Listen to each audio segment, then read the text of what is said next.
Você pode abrir a sua Bíblia.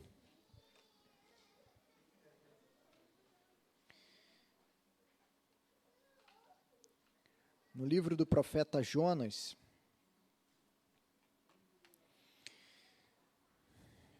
Essa é a última vez que abriremos no livro do profeta.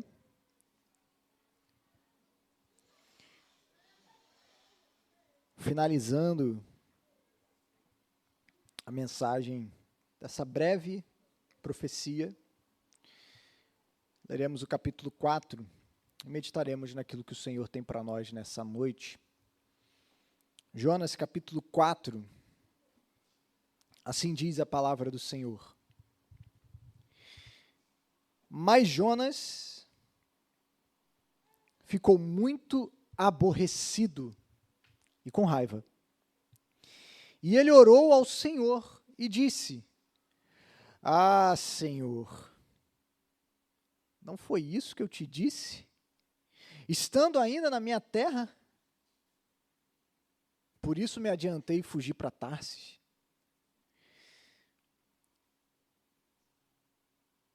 Pois sabia que tu és Deus bondoso e compassivo, tardio em irar-se e grande em misericórdia, e que mudas de ideia quanto ao mal que anunciaste. Agora, Senhor, peço-te que me tires a vida, porque para mim é melhor morrer do que viver. E o Senhor disse: Você acha que é razoável essa tua ira, essa tua raiva?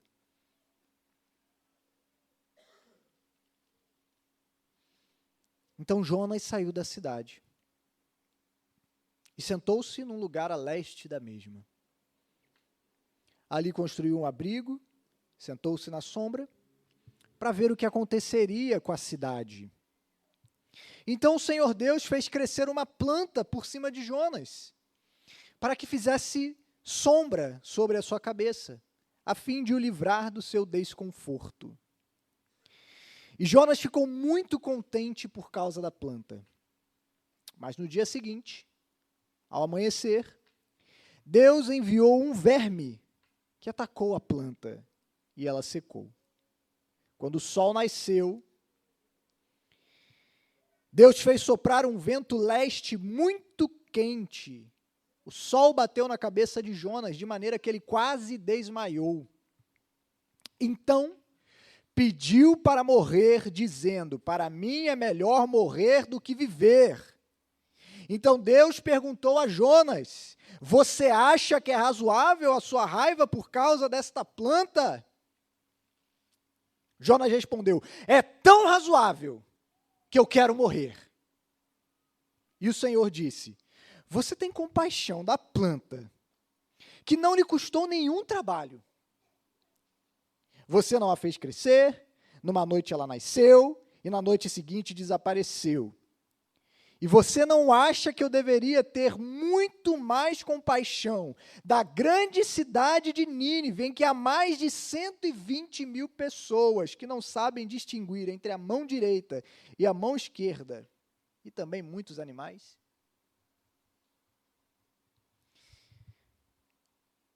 Oremos.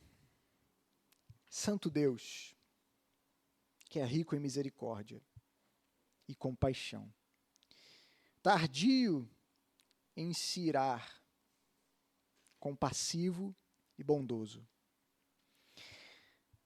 A Ti, Senhor, pedimos que nos guie nessa noite, a fim de que compreendamos a Tua palavra e possamos viver por meio dela. Amém. Então, estamos chegando ao final da nossa história do profeta Jonas. Você provavelmente se lembra de quantas aventuras o nosso herói improvável já passou até aqui. Jonas foi pego por uma tempestade, engolido por um grande peixe, cuspido por esse peixe na praia depois de 3 dias. Jonas foi até uma cidade violenta dos seus inimigos, pregou uma mensagem não muito não com muita vontade, e presenciou um grande avivamento, onde toda a cidade se converteu dos seus maus caminhos e se voltou ao Senhor. E agora, no capítulo 4, nós chegamos à conclusão um tanto quanto inesperada da profecia de Jonas. O capítulo 4 talvez não seja nem o mais famoso da história. E ele é um tanto quanto incômodo. Porque se a história de Jonas acabasse no capítulo 3, ela acabaria redondinha, perfeitinha, com um final feliz. Acabaria com Jonas fazendo aquilo que Deus chamou ele para fazer, tendo sucesso na sua missão, Deus sendo glorificado, as pessoas sendo convertidas e Jonas cumprindo o seu papel. Mas a história não acaba em Jonas 3. Ainda tem um capítulo 4 para nós refletirmos. Ela não tem um final feliz. Na verdade, essa história, se você reparou bem na nossa leitura, ela não tem nenhum final. Não tem uma conclusão. Você reparou? Termina com Deus fazendo uma pergunta para Jonas e a gente termina sem uma resposta. E tem um porquê disso, a gente vai chegar lá. Mas a história não tem nenhuma conclusão, não tem um final. Que tipo de história é essa? Mas é somente no capítulo 4 que nós podemos realmente começar a entender um pouco melhor o coração de Jonas e as motivações de Jonas, que lá no capítulo 1 o levaram a fugir do Senhor e do chamado, do comissionamento que Deus havia lhe dado.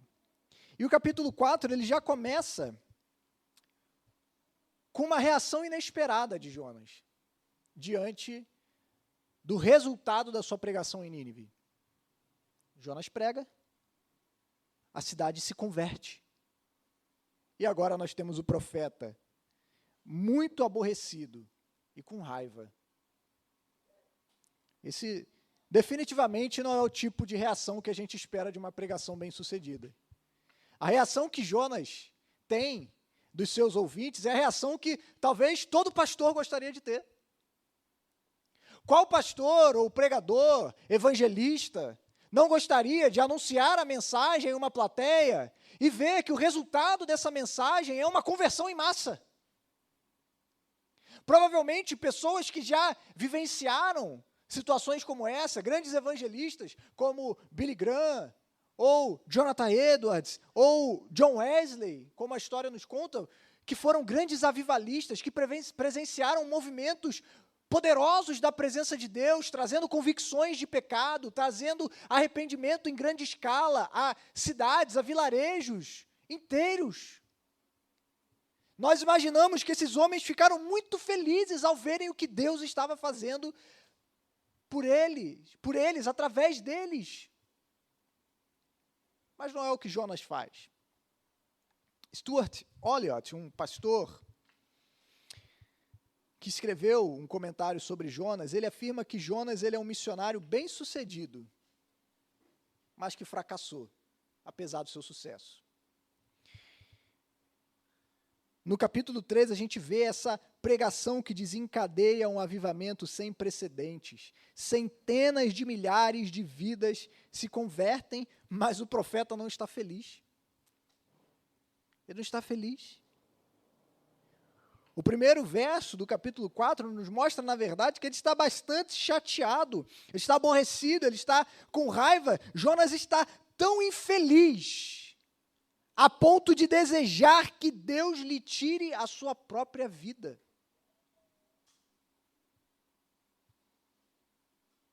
Jonas não está só um pouquinho chateado. Ele não está só um pouquinho triste. Ele não está só, fui contrariado. Jonas está completamente infeliz. Para ele não há mais sentido continuar vivendo. E para que a gente compreenda os porquês dessa reação de Jonas, a gente precisa olhar de uma maneira mais profunda, para que a gente perceba não o que está acontecendo na superfície, mas o que está acontecendo no coração do profeta. Jonas ele está profundamente ressentido. Mas por quê?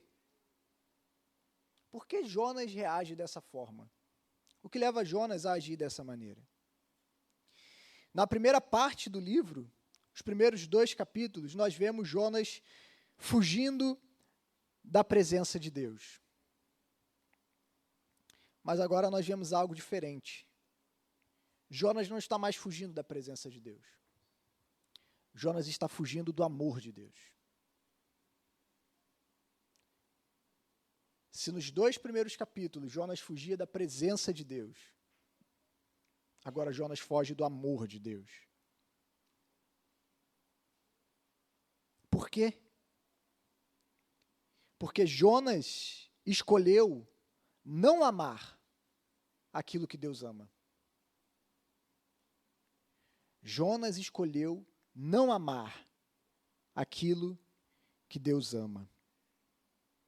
O que é então que Jonas amava mais do que a Deus? Jonas amava mais a sua nação do que a Deus. Nós já falamos sobre isso. Jonas era um patriota cujo amor por Israel sobrepunha o seu amor por Deus e pela vontade de Deus. Deus amou os ninivitas e agiu com misericórdia para com eles. E para isso Jonas isso era inaceitável para Jonas. Deus não poderia amar aqueles que são inimigos do seu povo. Enquanto Nínive existir, Israel continuará sob ameaça.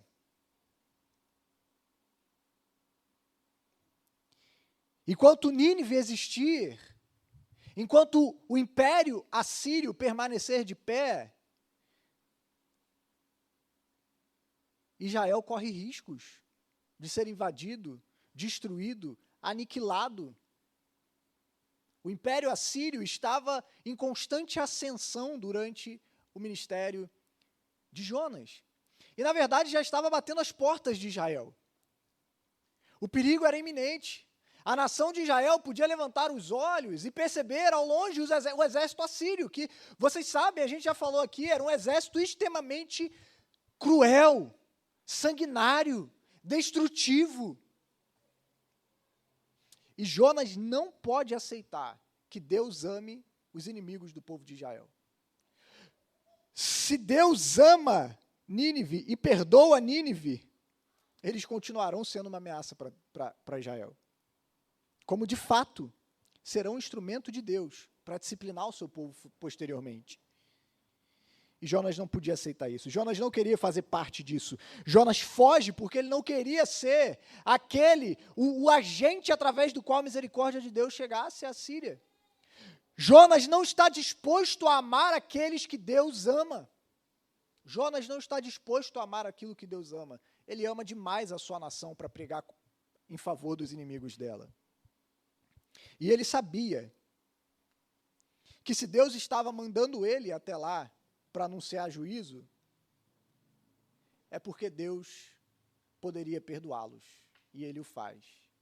Esse é o que Jonas fala. Senhor, não foi isso que eu havia dito? Enquanto eu estava ainda na minha terra, lá em Israel, foi por isso que eu fui para Tarsis. Por quê? Porque eu sabia que o Senhor era um Deus bondoso e misericordioso. Eu sabia que se aquele povo se arrependesse, o Senhor ia perdoar eles. Eu sabia, e por isso eu não podia ir lá pregar para eles. Às vezes a gente acha que Jonas fugiu porque ele estava com medo.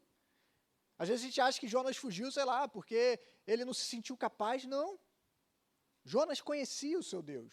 Conhecia tão bem a ponto de saber que ele poderia fazer aquilo que acontece.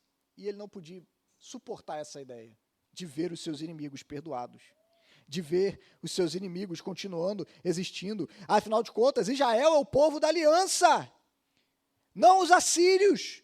O Deus é apenas o Deus deles. Jonas não consegue lidar com essa ideia. Jonas tem um ídolo no seu coração. Jonas ama mais alguma coisa. Ama alguma coisa mais do que ele ama o seu próprio Deus. E às vezes nós temos ídolos nas nossas vidas também.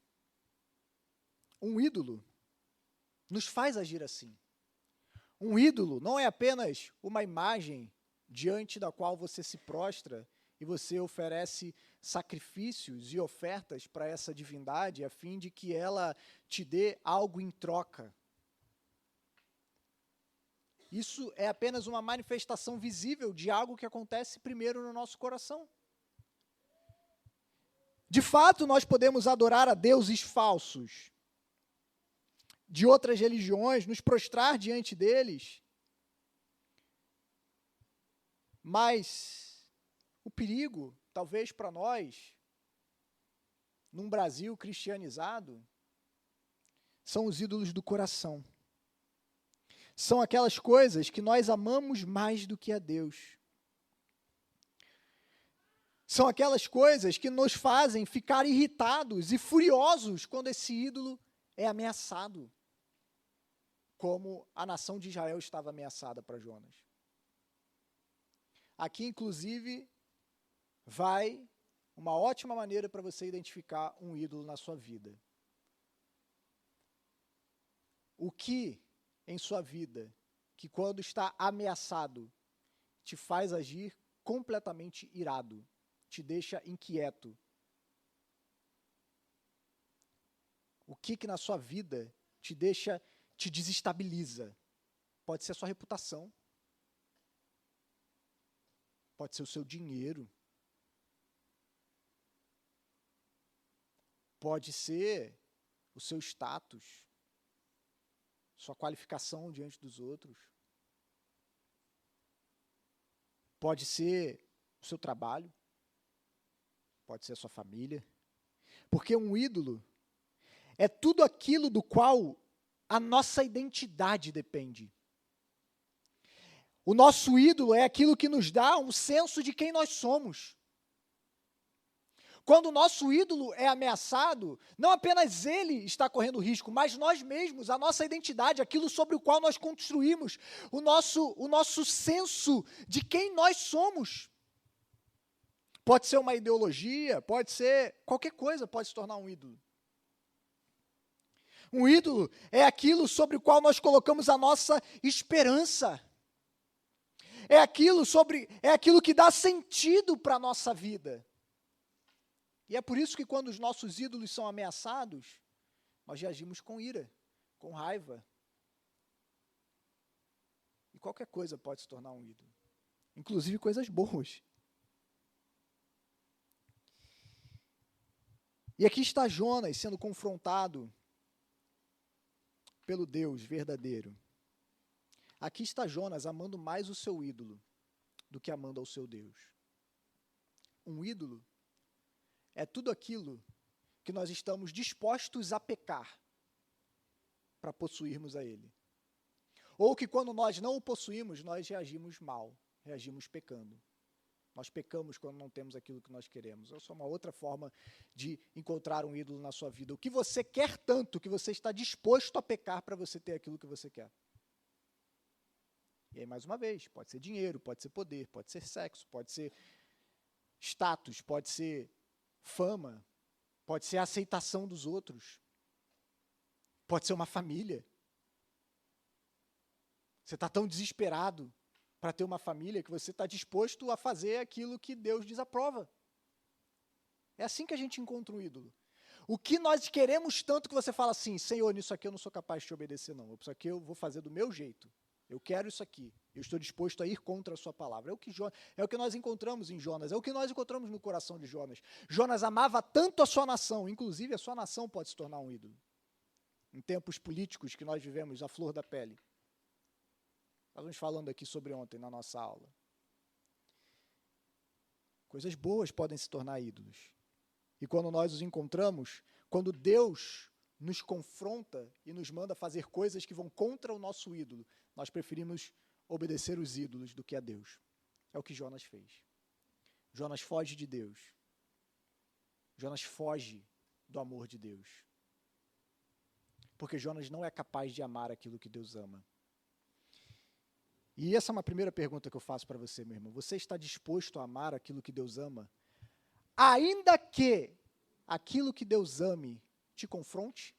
Vá contra as suas vontades? Vá contra os seus desejos?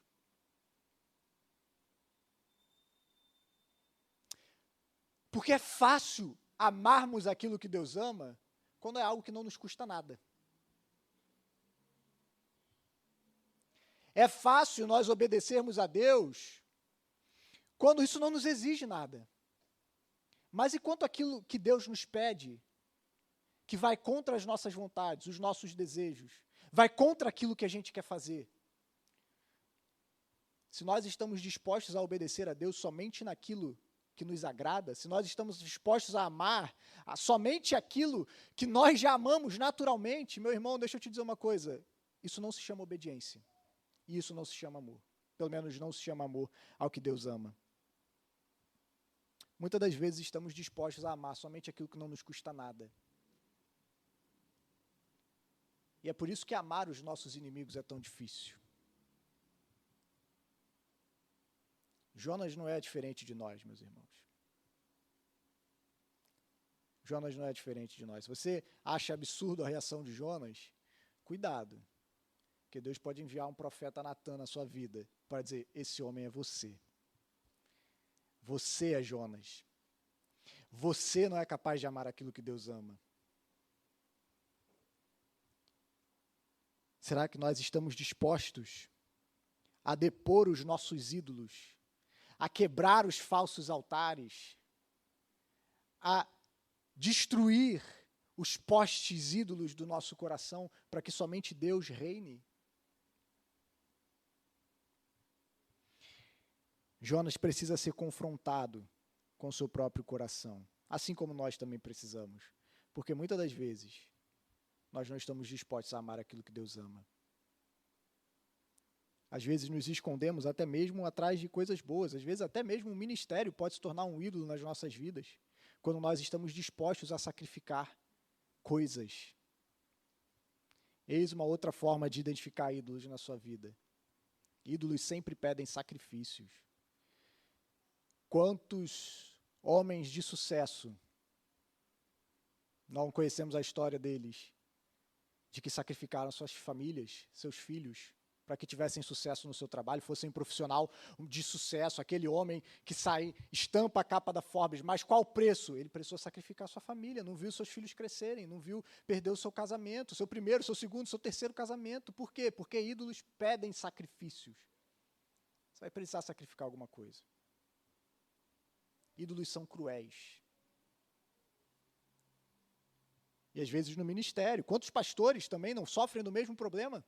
Sacrificam as suas famílias no ministério para ter um sucesso aos olhos dos homens. Isso pode acontecer até mesmo em coisas boas, o nosso trabalho, podemos sacrificar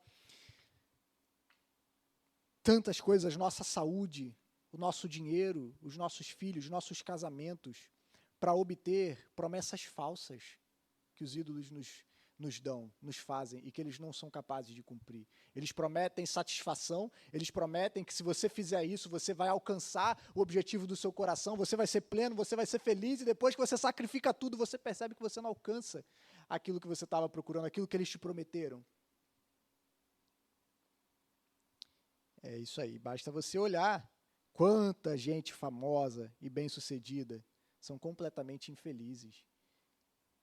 E a gente pensa assim, se eu tivesse o que ele tem, e aí você descobre que realmente dinheiro não traz felicidade, sucesso não traz felicidade. Quando nós sacrificamos coisas a deuses falsos, e isso é o que Jonas estava sendo confrontado no seu coração, e que nós precisamos ser confrontados também. Você é capaz de identificar os ídolos na sua vida hoje, no seu coração hoje? Você é capaz de identificar aquilo que você tem amado mais do que a Deus?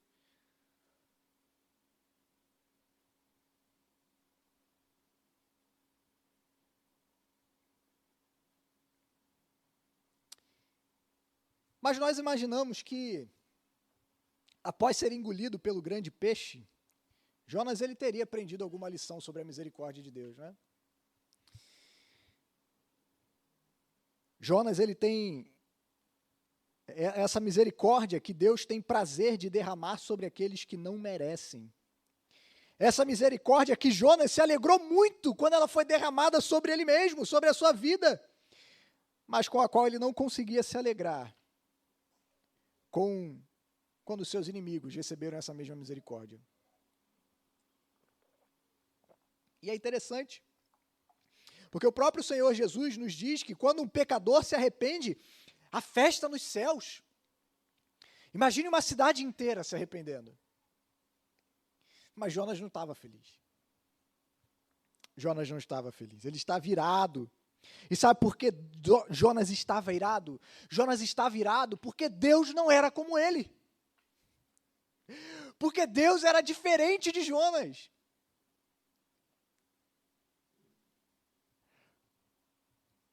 Porque Deus não tinha um coração como o de Jonas. O profeta sabia que Deus era bondoso, que era compassivo, que era tardio em se irar e grande misericórdia. É assim, Jonas está citando a tradição que ele havia recebido. Moisés descreve Deus exatamente da mesma forma, naquela passagem em que Moisés pede para ver a glória de Deus, e Deus diz, você não pode ver a minha glória, senão você vai morrer. Mas Deus tem misericórdia dele. Bota ele na rocha e fala, você vai ver as costas da minha bondade. Passagem muito curiosa, né? E aí quando Deus passa, Moisés vê um pouquinho da bondade de Deus e ele exclama, como Jonas, Deus bondoso e compassivo, tardio em irar-se, grande em misericórdia.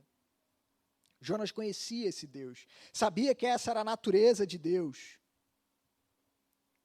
E meus irmãos, eu te faço uma pergunta, não é maravilhoso que nós vivemos em um mundo onde o único Deus verdadeiro é um Deus que é tardio em se irar?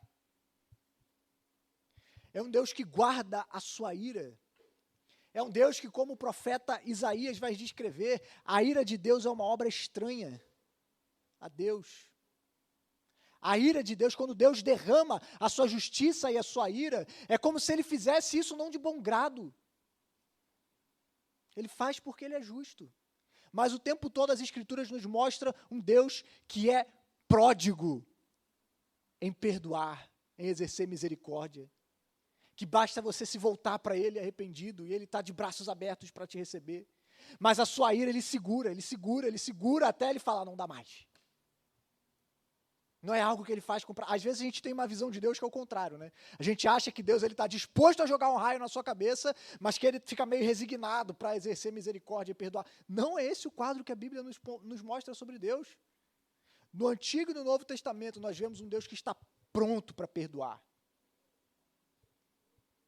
Mas a sua espada de justiça está sempre embainhada, está sempre na bainha. O seu cajado de compaixão está sempre à mão, mas a sua espada está sempre colocada aqui, ele sempre demora para tirá-la. Ele é sempre paciente, ele é paciente. Basta olhar essa história de Israel. O povo de Israel, basta olhar o próprio Jonas. Olha o que Jonas, tanto o que Jonas fez, ele está orando, pedindo para morrer, e Deus está respondendo o profeta. Deus está conversando com ele, Deus está tendo compaixão de Jonas.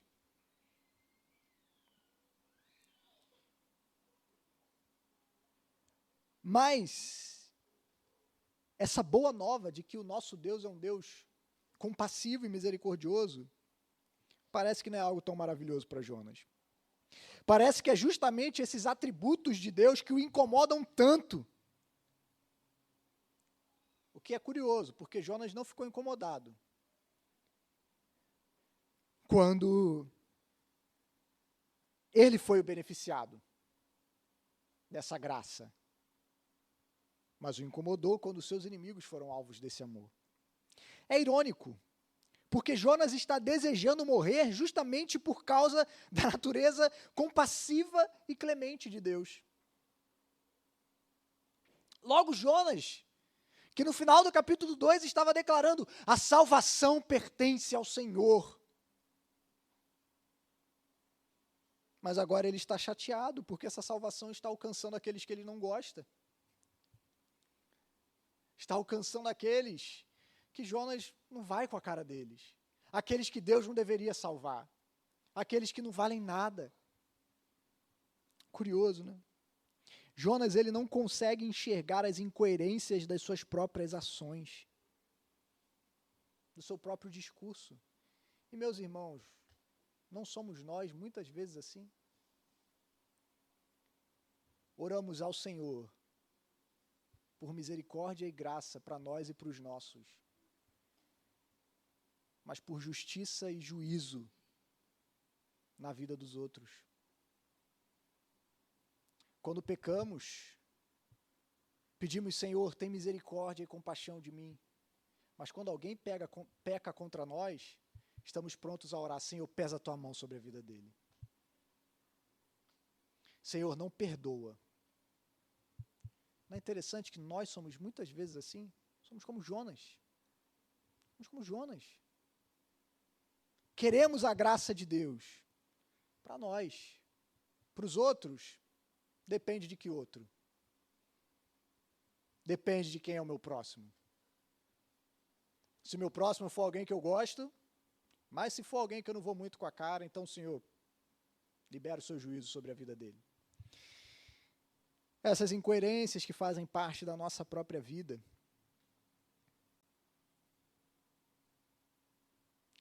Pregamos um Deus de graça e misericórdia, mas ficamos indignados quando a sua graça e misericórdia alcança aqueles que nós achamos que não mereciam essa graça e misericórdia. Curioso, né? É o coração de Jonas sendo exposto. Mas Deus, olha só que interessante, Deus faz uma pergunta para o seu profeta. Daquelas perguntas que só Deus sabe fazer, né? Deus é mestre em fazer esse tipo de pergunta. Não porque ele não saiba a resposta. Deus já sabia. Mas Deus faz essas perguntas, cujas respostas revelam o nosso coração para nós mesmos. Não sei se você já teve a oportunidade de conversar com alguém e que você fala algo tão absurdo. Você fala algo tão absurdo que a pessoa que te ouve simplesmente diz assim, você está ouvindo o que você está falando? E aí parece que você cai em si e fala, meu Deus, o que eu estou falando? O que eu estou desejando? O que eu estou querendo? Talvez você já tenha passado por uma experiência assim, ou você sendo aquele que fala coisas absurdas, ou sendo aquele que ouve coisas absurdas e fala assim, cara, presta atenção, você está ouvindo realmente o que você está falando? Parece que é isso que Deus está fazendo agora com Jonas. Deus faz isso com Adão, a gente viu ontem aqui, né, na nossa imersão, quando Adão come do fruto, Deus vai procurá-lo, né, chega no jardim, e ele pergunta, Adão, onde você está? E Adão escondido atrás da árvore, né? E Deus não ia saber que ele estava atrás da árvore, óbvio. Essa é uma pergunta existencial. Deus não está querendo saber aonde que Adão está fisicamente. Deus está querendo saber onde estava o coração de Adão. Adão, onde você está? Não é? Na pergunta que Deus faz para Caim, quando Caim mata Abel, onde está o seu irmão? Deus sabia que Abel já estava morto. Ele diz, o sangue de Abel clama. Mas ele pergunta para Caim, onde está o seu irmão? Onde está o seu irmão no seu coração, Caim? Deus olha para Elias, lembra de Elias? Quando ele vai lá e enfrenta os profetas de Baal no Monte Carmelo, passa a espada em todo mundo, Deus triunfa, aí vem Jezabel e diz assim, eu vou fazer com Elias o que ele fez com os meus profetas. Elias vai embora, foge com medo, ele sai, ele vai para a montanha e Deus encontra Elias e fala assim, Elias, o que você está fazendo aqui? Por que você está aqui? O que está acontecendo com você, Elias?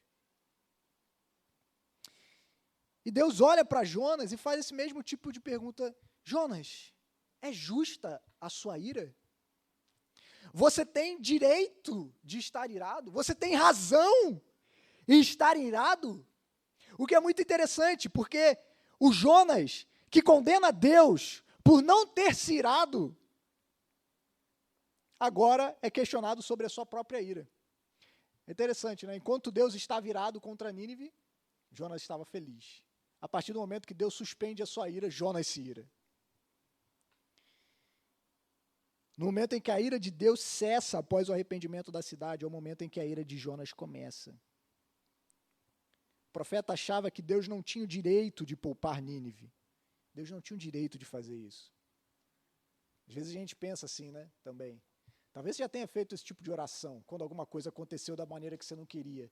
E você pensa assim, Deus não tinha o direito de fazer isso comigo. Deus não tinha o direito de fazer as coisas dessa forma. E Jonas estava dizendo, Deus não tem o direito de poupar Nínive. Mas, na verdade, era Jonas que não tinha o direito de estar irado. Não tinha razão para estar irado. E você sabe qual é a resposta de Jonas a essa primeira pergunta de Deus? Nada. Jonas não responde.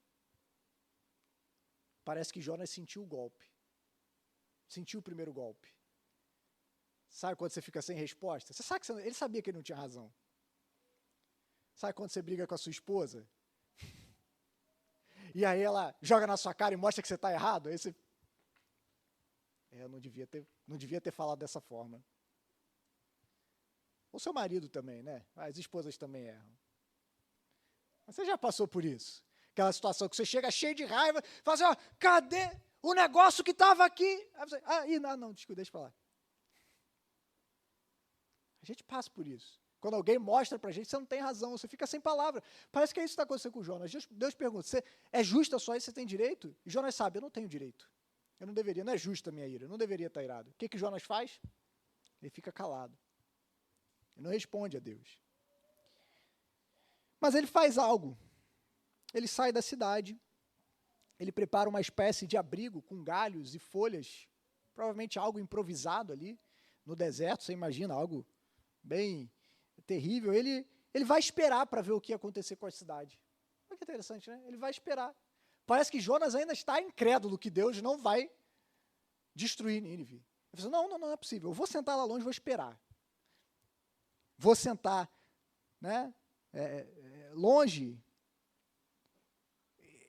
Ele aplica esse tratamento de silêncio com Deus. A gente conhece bem essa reação, né? É um tipo de chantagem. A gente faz isso o tempo todo, né? Eu não vou falar nada. Eu vou começar a agir de maneira estranha. Eu não vou cooperar até você desistir e fazer as coisas do meu jeito. A gente passa às vezes por isso no casamento, com os nossos filhos, a gente passa isso também, né? Uma briga, um tratamento de silêncio. Não fala comigo. Não fala comigo. Até o ponto de você falar, desculpa, tá bom, você tá certo. Às vezes você está até certo, mas você vai lá e se desculpa que a pessoa está fazendo aquela chantagem emocional. Parece que Jonas tá de beicinho. É interessante, tem um livro lá infantil, lá em casa sobre Jonas, a gente lê para a Aurora. E ele descreve Jonas assim, né? Ele vai dizendo, Jonas fez beicinho, Jonas ficou amuado. E Jonas está de beicinho com Deus.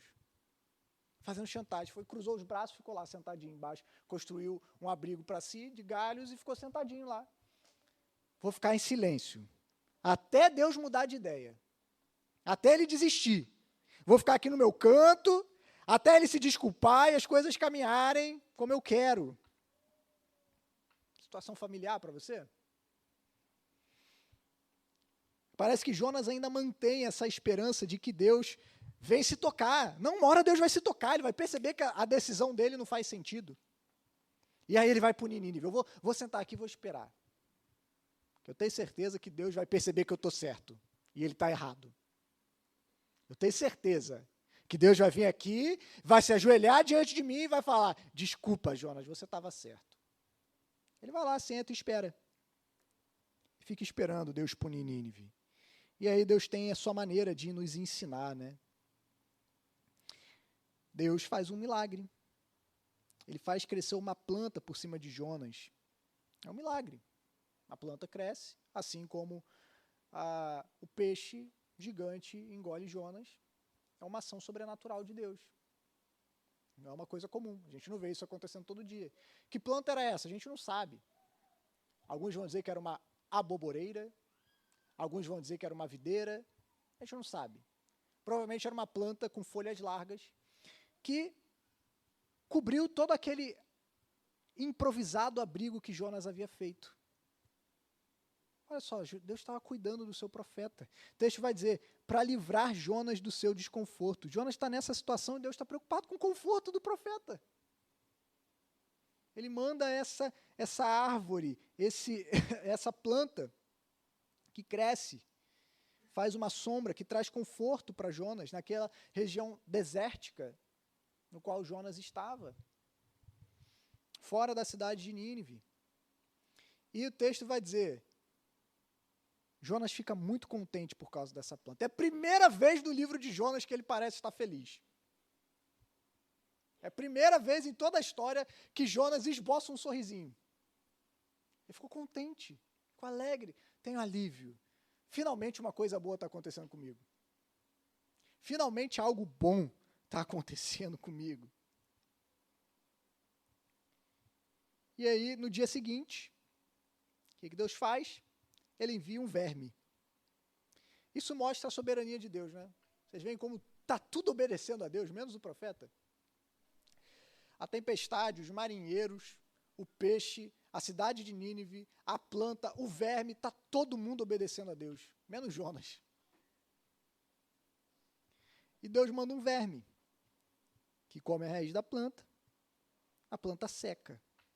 No dia seguinte, o sol nasce, Deus, olha só, o vento está nas mãos de Deus também. Deus faz soprar um vento muito quente, e Jonas acorda com aquele sol na cabeça, com um vento, provavelmente está quase sofrendo uma insolação ali, quase desmaiando, sofrendo com aquilo, e Jonas acorda e pede para morrer mais uma vez.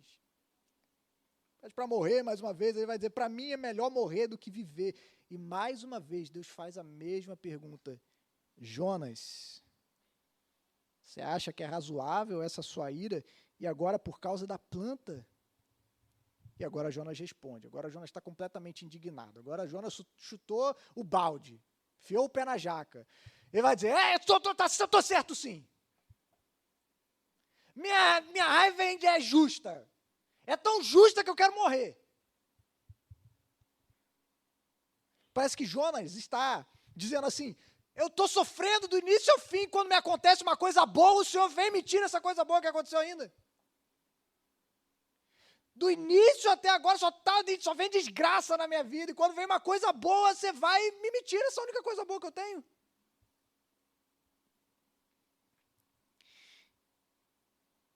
Você consegue ver o que Deus está fazendo?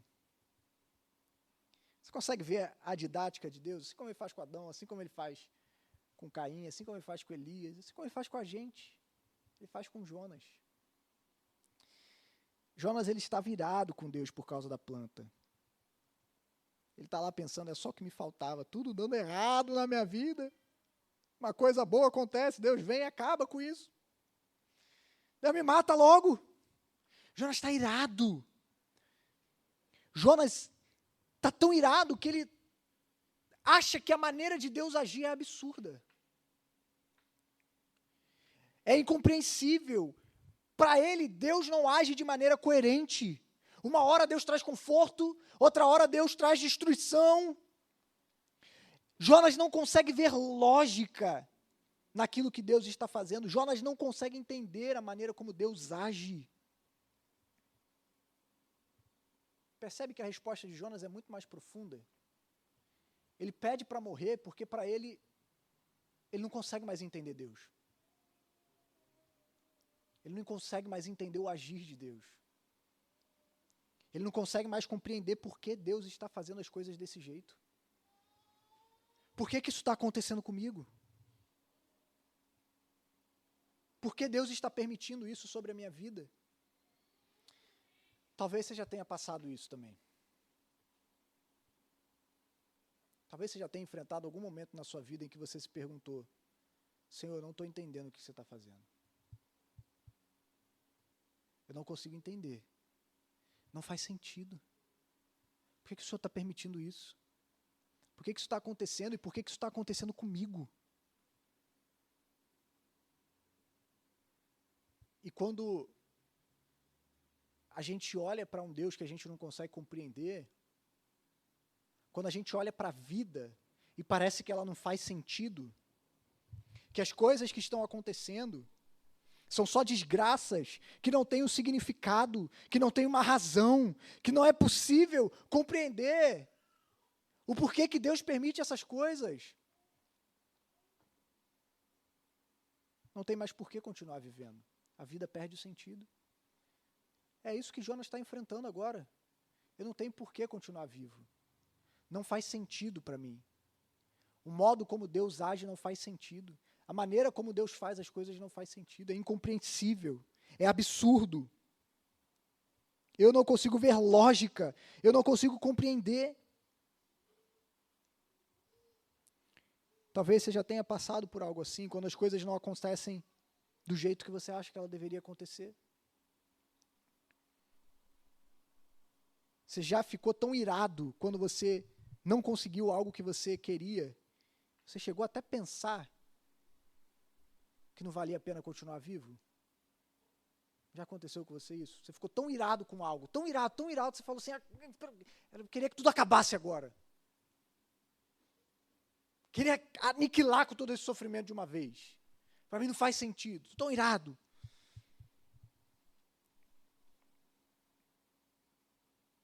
E ali estava Jonas. E ali estava Deus, com toda a paciência do mundo, respondendo seu profeta. Jonas não consegue perceber, mas Deus ainda está sendo misericordioso com ele. Se fôssemos eu e você no lugar de Jonas, talvez a gente falaria, o que esse chato está falando ainda? Insuportável, sai daqui logo, pô. Você quer morrer? Morre de uma vez. Que eu não tenho que ficar te ouvindo logo. Ficar ouvindo você falar esse monte de baboseira. Mas Deus está falando com o profeta. Deus está respondendo à oração do profeta. Deus está conversando com Jonas. Deus está preparando o checkmate. Essa é a didática de Deus. Ele traz a sua pergunta final e Deus revela que a incoerência não está em Deus, está em Jonas. Jonas que está enxergando as coisas da maneira errada. As lentes que Jonas está usando para ler o mundo são lentes incorretas. O problema não está no agir de Deus, o problema está na maneira como Jonas está enxergando esse Deus. O problema está em Jonas, não está em Deus. E com toda essa história da planta, o que Deus faz é com que Jonas perceba o quanto ele era um completo hipócrita. Que estava furioso porque Deus não tinha destruído Nínive. E que agora estava furioso porque Deus destruiu uma planta. Deus não destruiu Nínive, fico furioso. Deus destruiu uma planta. Que ele não plantou, ele não regou, cresceu de uma hora para outra, e ele teve compaixão dessa planta, mas não teve compaixão da cidade de Nínive. O que Deus está mostrando é que Jonas é completamente egoísta. Jonas é centrado em si mesmo, Jonas é obcecado por si mesmo. Deus está mostrando para Jonas quem ele realmente é, um homem egoísta que só pensa em si e no que é bom para si.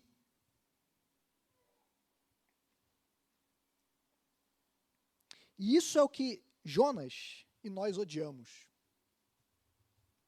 Quando Deus deixa claro que tipo de pessoa nós somos. Quando Deus nos mostra, nos revela que por baixo da capa, do verniz que a gente constrói, nós somos piores do que nós admitimos que nós somos. Deus estava mostrando, Jonas, você sabe qual é o seu problema? O problema é que você só consegue pensar em você. Você não consegue ver um palmo à frente do seu nariz. Você não consegue se importar com os outros, Jonas. Você ficou irritado porque uma planta que te trouxe conforto pereceu. Você está preocupado com o teu conforto. Você não se importa, Jonas. Você não se compadece de uma cidade cheia de pessoas que estão completamente cegas espiritual e moralmente. É o que Deus vai dizer. Pessoas que não sabem discernir nem a mão direita da mão esquerda. Essa é a ideia. Pessoas que estão tão cegas espiritualmente, tão entregues ao seu pecado. E Deus está dizendo, você não consegue ter compaixão dessas pessoas. Esse é um tipo de pensamento que está forte em nossa sociedade, em nossos dias. Né? Tem aqueles que vão dizer, eu prefiro meu cachorro do que gente. Prefiro minhas plantinhas do que gente. Prefiro me relacionar com minhas plantinhas aqui, que elas não me dão trabalho, não me dão dor de cabeça, não me passam a perna, não pecam contra mim.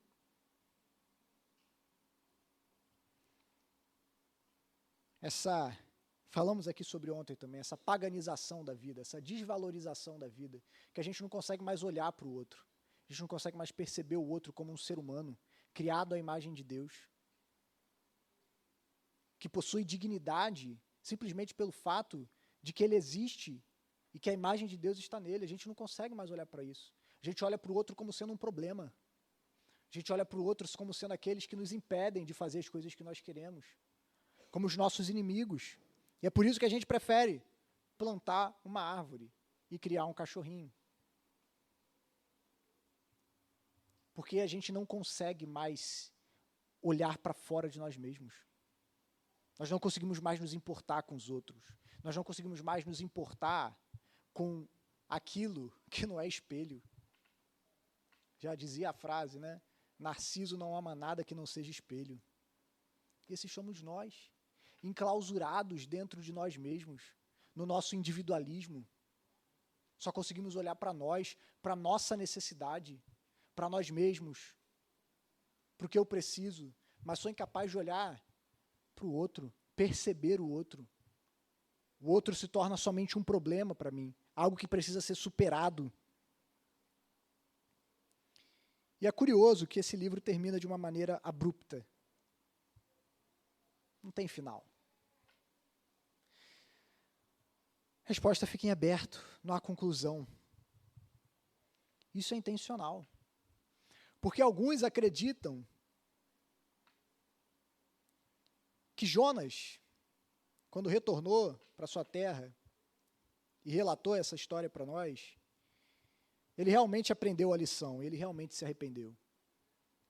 E agora, Jonas intencionalmente deixa o final em aberto, para que o seu povo de Israel pudesse responder essa mesma pergunta. E aí? Vocês vão ser como Jonas ou vocês vão ser como Deus? E essa é a pergunta que fica para nós também. Essa é a grande pergunta que o livro do profeta Jonas nos traz. Nosso coração será um coração como o de Jonas ou nosso coração será um coração como o de Deus?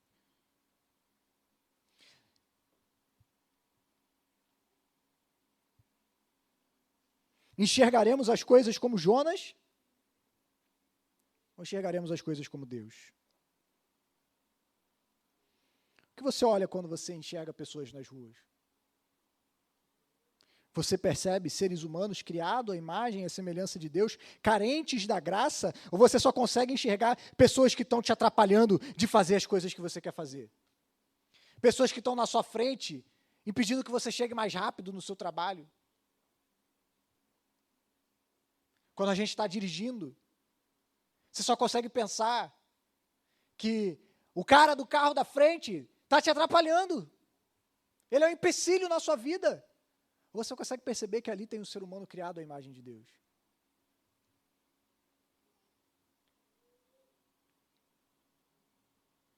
Como está a nossa percepção das pessoas? Tim Keller, ele diz que há muitas pessoas que não têm ideia alguma do porquê eles deveriam viver, do sentido da vida, tampouco tem qualquer parâmetro para distinguir entre o certo e o errado. Deus olha para essas pessoas que se encontram nesse tipo de nevoeiro espiritual, nessa estupidez espiritual, e Ele não diz, seus estúpidos. Deus tem compaixão de gente que está nessa situação. Muito diferente de nós, Deus é generoso em perdão e em graça. E essa é a misericórdia surpreendente de Deus, que nos confronta, que nos tira da nossa zona de conforto. Anos depois da história de Jonas, nós temos um outro profeta que orou no momento de sofrimento. Pai, perdoa-lhes porque eles não sabem o que fazem. Nosso próprio Senhor Jesus Cristo foi capaz de ofertar perdão e misericórdia para os seus algozes, para os seus inimigos, diferente de Jonas, que foi incapaz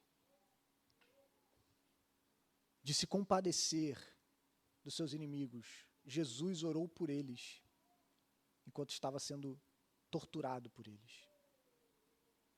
Orou para que Deus não lhes imputasse aquele pecado. Jonas não chorou pela cidade, Jesus chorou pela cidade de Israel, de Jerusalém.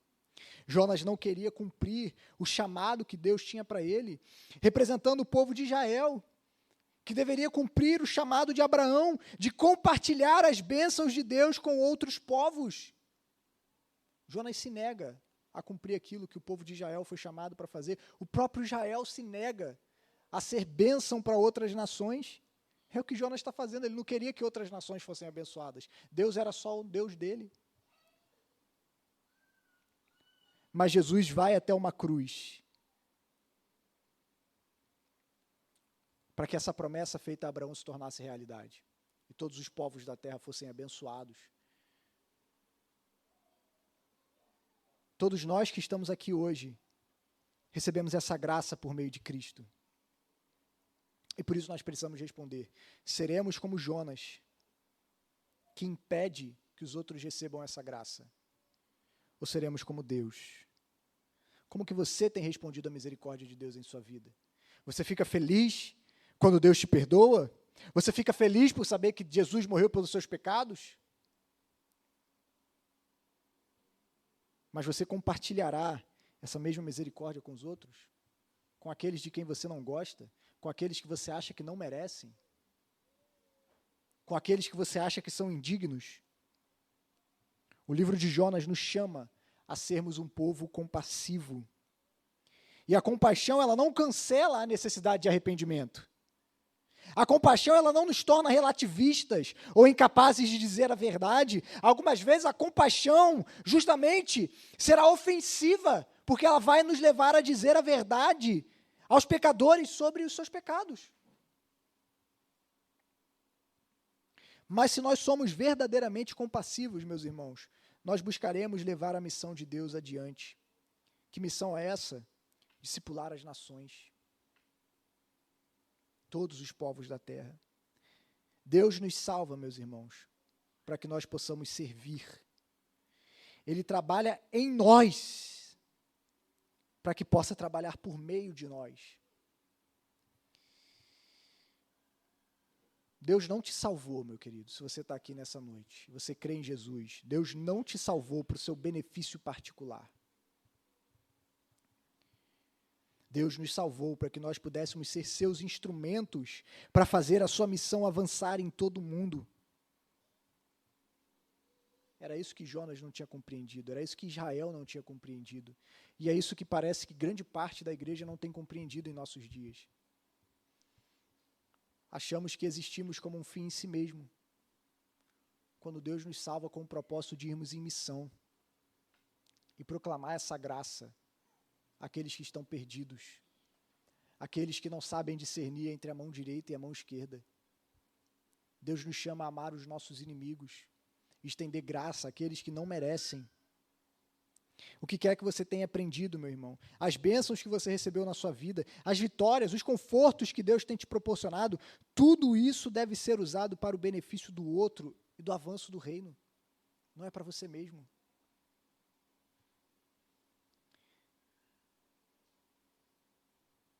Eu termino fazendo essa pergunta, mais uma vez. O nosso coração será como o de Jonas, um coração egoísta, que só consegue olhar para si. Ou o nosso coração será como o de Deus, que ama misericordiosamente e compassivamente. E que estende essa graça àqueles que não merecem. Essa é a pergunta que o livro de Jonas nos faz. Essa é a pergunta que nós temos que responder. Vamos nos colocar de pé?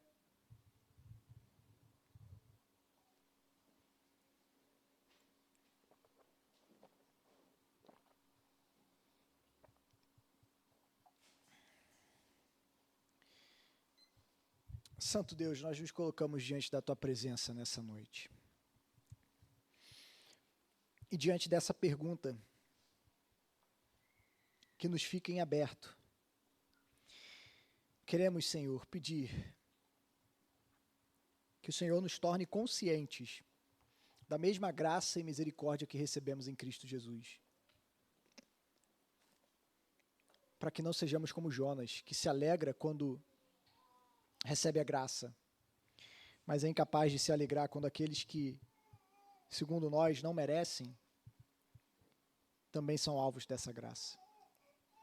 Não nos deixe esquecer, Senhor, como abrimos esse culto, que o Senhor nos amou quando nós ainda éramos inimigos. O Senhor nos estendeu graça, o Senhor nos amou. Nos ajude, então, a amar os nossos inimigos. Nos ajude a termos um coração como o teu, Senhor. Livra-nos da hipocrisia espiritual, livra-nos da cegueira espiritual, livra-nos de acharmos que o Senhor existe só para nos dar conforto. Faz-nos entender, Deus, que o Senhor nos salvou para que nós sejamos instrumentos seus, para proclamarmos a tua salvação àqueles que estão perdidos. Usa-nos como esses instrumentos, Deus, para proclamar a redenção por meio do sangue do Cordeiro. Não nos deixa, como Jonas, negarmos o nosso chamado. Não nos deixe sermos incompassivos, Senhor, mas que possamos alegremente compartilhar a misericórdia que temos recebido do Senhor. Com os nossos inimigos, com gente que talvez os outros digam que não merecem, mas o Senhor se importa com eles. Nos ajude a amar o que o Senhor ama, Deus, ainda que isso seja incômodo para nós.